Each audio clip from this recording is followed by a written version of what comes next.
जबरी बांट्याचं जबरी नियोजन हे आज बघा काय करायचं म्हणलं तर सँडविच करायचं. मग काय आमचं गुरुवारी आधारस्तंभ आमचं हे बघा कसं असते बघा चेअरमन म्हणजे करा नियोजन. मग काय आणली मशीन मग आता आज चालले नियोजन जबरी बांट्याचं. श्री शिवाजी महाराज छत्रपती शिवाजी महाराजांचा आशीर्वाद घेऊन आता कामाला लागलो आम्ही. आता हे नियोजन चालू झाले तर तिकडून आला जबरी बांट्या चाकरी कापून घ्या.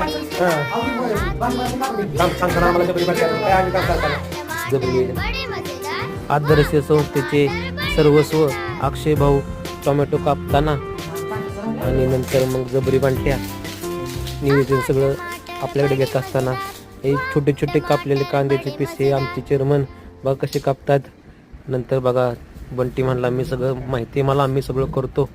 मग बंटीने बघा हे सॉस वगैरे सगळं मटेरियल आणलेलं आहे आणि हे बंटी करतोय बघा स्लाइस करून मस्तपैकी नियोजन रोस्टिंग बिस्टिंग करायचं काम चालू आहे. त्याच्यावर चीज बीज सगळं टाकून एकदम ओके कडक झालं नियोजन. या खायला मग काय एक नंबर जबरी बांट्याचं नियोजन.